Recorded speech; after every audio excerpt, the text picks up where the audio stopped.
તો નજર કરીએ ચોટીલા ઉપર કે જ્યાં ચોટીલા શહેરની સત્ય જીવન સાર્વજનિક હોસ્પિટલમાં ચોટીલા નાયબ કલેક્ટરે આકસ્મિક ચેકિંગ હાથ ધરવામાં આવ્યું હતું। આકસ્મિક ચેકિંગ દરમિયાન ગંભીર ક્ષતિઓ પકડાતા તાત્કાલિક કાર્યવાહીની ભલામણ કરવામાં આવી છે।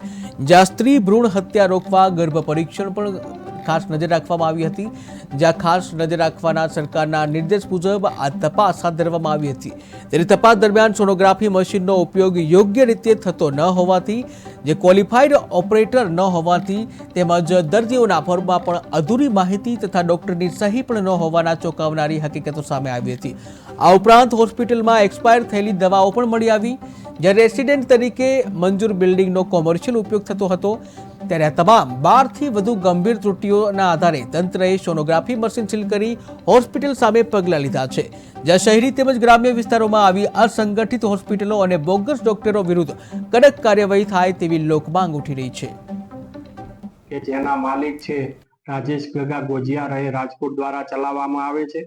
આ હોસ્પિટલની અંદર જે એક પોર્ટેબલ સોનોગ્રાફી મશીન પણ રાખવામાં આવેલ છે અને જેમાં સમયાંતરે ડોક્ટર ગૌતમ ગવાણિયા અને ડોક્ટર ભવદીપ ગઢવી જેવા ગાયનેકોલોજીસ્ટ આવી અને સોનોગ્રાફી ચલાવતા હોય અને પરફોર્મ કરતા હોય તેવી હકીકત રેકર્ડ આધારિત સામે આવેલ છે।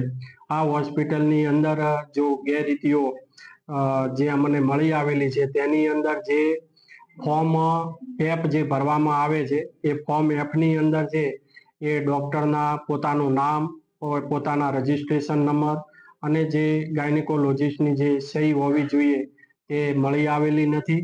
તેમજ જે પીસીપીએનડીટી એક્ટ છે એ એક્ટની અંદર સેક્શન 4ની અંદર ખાસ પ્રાવધાન આપેલા છે કે કઈ કઈ કન્ડિશનની અંદર પ્રી ડાયગ્નોસ્ટિક ટેસ્ટ થઈ શકે અને કઈ કન્ડિશનની અંદર એ ડાયગ્નોસ કરવાનું નથી, જેવી સખત જોગવાઈ કરવામાં આવેલ છે। પણ તે સેક્શન 4નું પાલન કરેલું હોય તેવું કોઈ પણ જગ્યાએ અહીંયા રેકર્ડ આધારિત જણાતું નથી।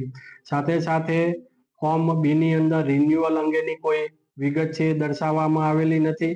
તેમજ દર્દીની જે વિગતો દર્શાવવામાં આવેલ છે તેમાં ડૉક્ટરની કોઈ સહી પણ કરવામાં આવેલ નથી અને જે ડાયગ્નોઝ કરવા માટે એટલે કે સોનોગ્રાફી કરવા માટેનું જે કારણ છે એ ફક્ત ફિટસ વેલ બીઇંગ એટલું જ દર્શાવવામાં આવેલ છે। ખરેખર કઈ કઈ સિરિયસ મેટર કે કયા કારણોથી આ સોનોગ્રાફી કરવામાં આવેલ છે તેના કોઈ પુરાવા રજૂ કરવામાં આવેલ નથી। સોનોગ્રાફી જે મશીન રાખવામાં આવેલ છે એ મશીનની જે દરવાજો છે, દરવાજો એ અને ઓપરેશન થિયેટર ઓટીનો દરવાજો છે એ કનેક્ટેડ છે। તો એ કયા કારણોસર એ કનેક્ટેડ છે એના પણ કોઈ પુરાવા નથી। ખાસ ગંભીર ગેરરીતિ એ છે કે આ હોસ્પિટલની અંદર એક પણ સીસીટીવી કેમેરો રાખવામાં આવેલ નથી। તેમજ આ બંને ગાયનેકોલોજીસ્ટ ડૉક્ટર ગૌતમ ગવાણિયા અને ડૉક્ટર ગઢવી અહીંયા આવી અને સોનોગ્રાફી કરતા હોય તેના પણ કોઈ